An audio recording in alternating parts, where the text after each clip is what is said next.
Criada para proteger a mulher da violência do homem nas relações afetivas, a Lei Maria da Penha completa 4 anos. Depois de entrar em vigor, o número de denúncias de violência contra a mulher aumentou, mas ainda não traduzem a realidade. Durante 34 anos, esta mulher teve um relacionamento marcado por agressões verbais e físicas. Até mesmo quando estava grávida. Há 1 ano e meio, tomou coragem e acabou o casamento. O que me fez tomar essa decisão foi minha mãe.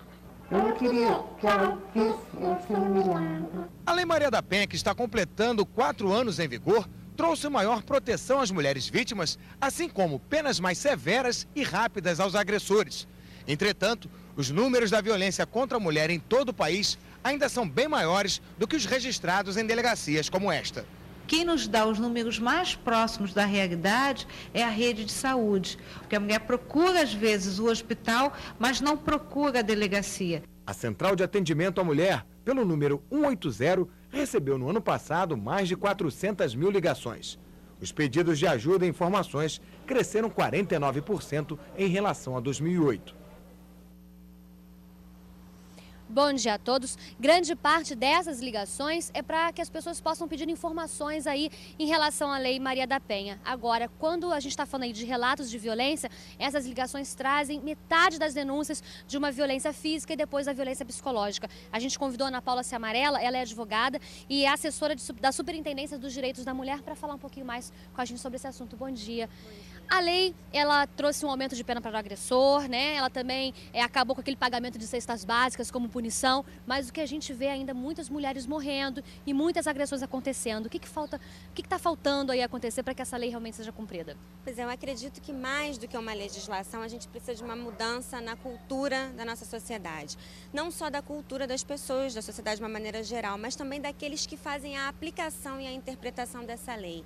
Então a gente precisa de uma mudança da cultura da polícia, da cultura do judiciário, em compreender esse fenômeno da violência doméstica, da violência contra a mulher como um fenômeno complexo. É muito diferente uma mulher apanhar de um desconhecido, você apanhar de uma pessoa desconhecida na rua, ou de você ser agredida por um companheiro, por alguém que mora com você, com quem você estabeleceu uma relação de afeto, com quem estabeleceu planos para o futuro. Então é preciso compreender a complexidade dessa violência. Mas dá um exemplo pra gente, há falhas na lei, como que esse aparato, essa polícia poderia ser melhor?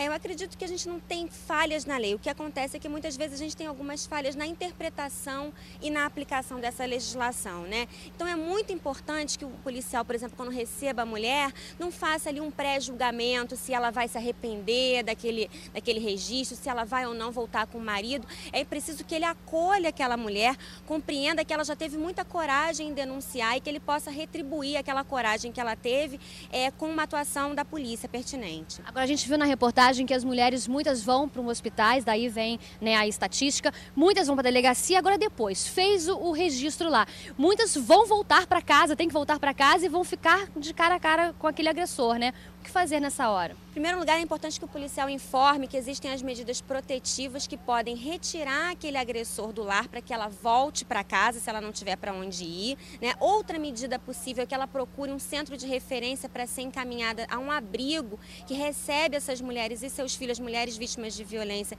e também os seus filhos, e ela pode permanecer naquele abrigo, onde ela também vai ser encaminhada para programas sociais para incentivar que ela consiga trabalho, caso ela não tenha trabalho, possa voltar a estudar para que ela possa então restabelecer a sua vida e superar essa situação de violência. E se ela não quiser deixar a residência dela, não quiser ir para um abrigo com os filhos, o que acontece com esse agressor? Uma das medidas protetivas é que ele seja afastado daquela casa para que ela possa retornar para o lar. Essa é uma medida preventiva, inclusive antes mesmo da prisão ou de uma punição para esse agressor.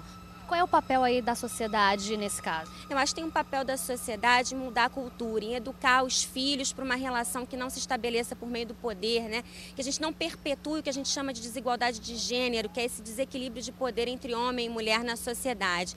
Que as mulheres e homens tenham os mesmos papéis em casa, que a gente não atribua para as mulheres aquelas tarefas domésticas, que reiteradamente na história da sociedade a mulher é quem lava a louça, o homem é quem sai para trabalhar. Então, nessas pequenas atitudes da sociedade, nessa mudança cultural, é que a gente vai quebrar com a ideia de que o homem tem poder sobre aquela mulher, de que aquela mulher não é propriedade daquele homem. Por isso a questão da violência contra a mulher não pode mais ser naturalizada nem tolerada na nossa sociedade. Agora, muitas mulheres ainda não se sentem confiantes em fazer esse relato, né?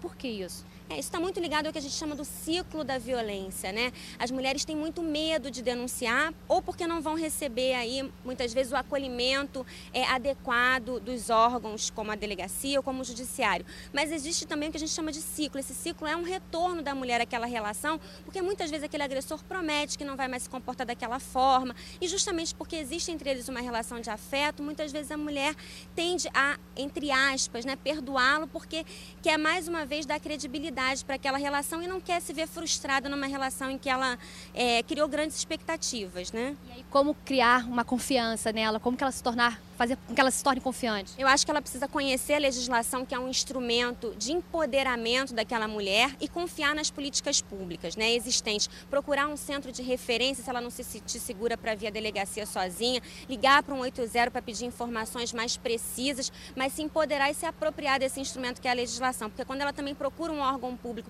conhecendo a lei, conhecendo os seus direitos, ela pode exigir melhor esses direitos. Em relação a políticas públicas, na sua avaliação, como é que está?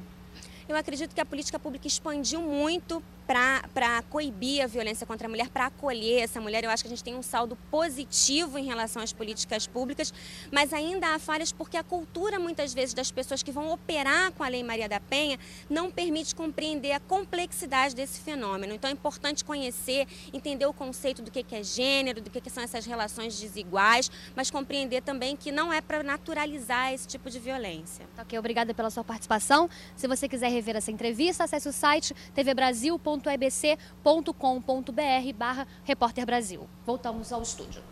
Obrigada, Ana, pela participação.